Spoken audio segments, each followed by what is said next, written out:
Watch. Senator Josh Harkins. Good morning, sir. How are you? Good morning, Mr. Gallo. How are you doing? District 20 in Rankin County, growing and exploding. Did you take a look at the census?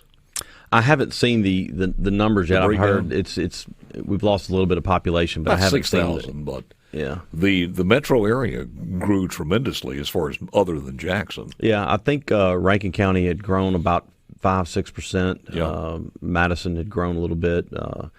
A lot of growth up in the north in the DeSoto County area and on the coast. So I was a little surprised at Ridgeland, and I'm not sure exactly what was going on there. I know they've had just an explosion of businesses and things such as that, but it's the character of the cities every 10 years kind of changed too as far as which way they're going, but they're certainly growing. Absolutely. Yeah.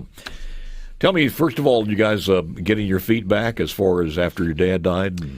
Yeah, we are. It's it's kind of a day by day process, but we had a wonderful celebration of his life. It's had a lot of friends. I was blessed. Had a lot of friends come in from all over, from my college friends, my high school friends, family, and just friends of my sister's that came to see us. And Father Hurley had a daunting task. A lot of them had never been to a Catholic funeral, and that was the chatter afterwards. Everybody was like, "I've never been to a Catholic funeral." They don't know. They didn't know what to expect. They said they got their calisthenics. It was full service. Then they had to do some getting up and going down. They got their knees ached a little bit the next day, but it was a beautiful service, and Father really made it wonderful. He's been around a long time. He has. Yeah. Well, it had to be also good to see all the people, so many people that just, a lot of them are retired now, and people that served with him. Yes, it was, but his colleagues in the real estate industry, I had a lot of calls and just people that showed up that I haven't seen in a little while, especially with COVID, but a lot of his friends and some of his friends from high school drove over, graduated with him in Mansfield, Louisiana. Actually made the trip over and met some cousins that I'd never seen before, and really, it was really sweet, and I think it's a testament to him and everything he did. I'm wondering what he told you as far as advice or any wisdom when you decided to run for the Senate.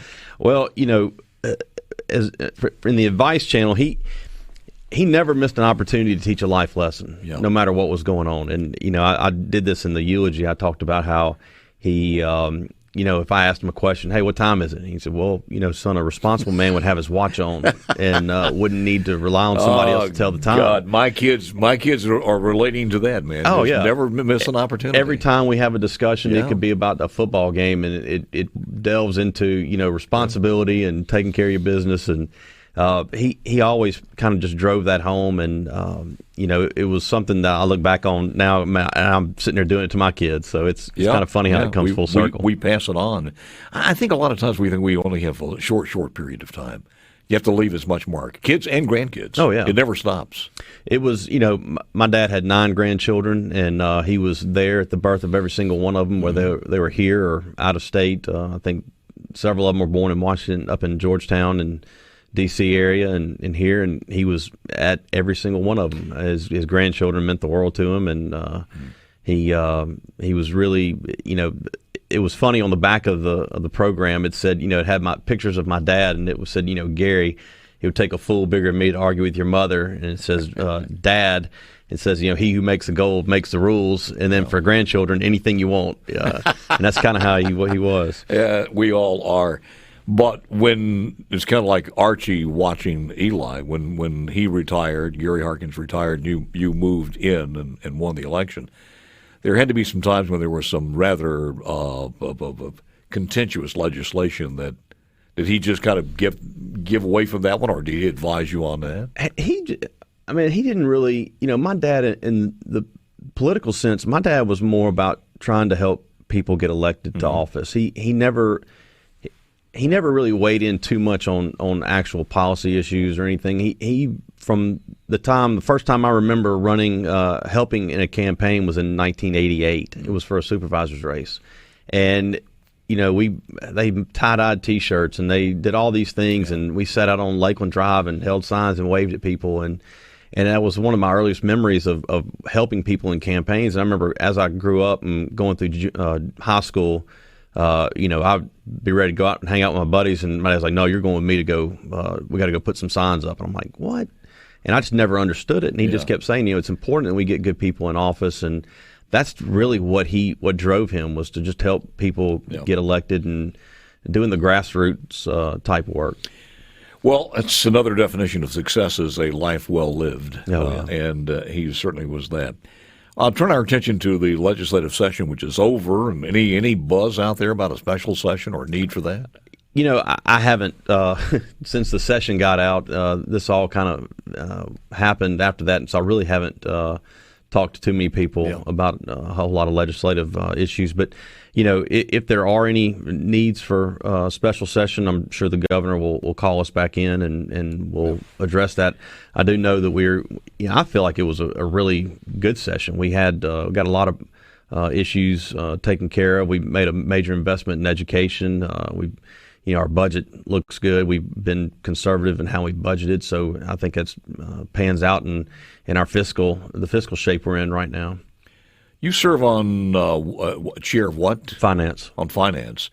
I think one of the things that was, I'm not going to say it was contentious, but you start looking at some of the requests from Jackson, and you guys, you don't know if the Capitol or anybody in Jackson is going to have water the next day, or electricity for that matter. And I know their infrastructure, it's almost like the rubber's hitting the road now as far as the infrastructure is concerned. It's not going to get any better. And they also come to the legislature and the taxpayers of the state to help out. Yeah. It's not just Jackson. There are a lot of cities that have infrastructure needs, and I think that it's something that all cities and counties across our state need to make a priority of what's important for them and where are we going to put our money. And I think ultimately we have to, water and sewer are at the cornerstone of any successful community. You got to have, reliable water and sewer for businesses to locate and people to live and schools to function. And when that goes awry, it causes a lot of problems. Josh Harkins, my guest. I want to talk a little real estate, too, when we come back. Man, we'll talk whatever you want. We've got David Livingston's coming in, Executive Director, Mississippi Loggers Association, about lumber and the cost and et cetera. So it's not pretty. From your perspective, a little bit about that. But the major things is we got word day before yesterday, that the Hospital Association is getting geared up, hiring people, looking to gather signatures. That effort's going to be underway. It's going to be one of the things you, as a senator, may have to vote on or at least be called back for, the Medicaid expansion, and them taking the route to do it through the initiative process. Mm-hmm. As an elected official, your thoughts on that?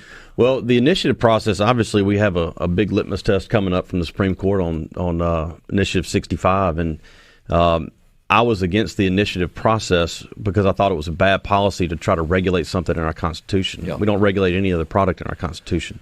I think that the thing that one, we have to make sure we have a proper initiative process, or we're going to be right back here doing the same thing over again.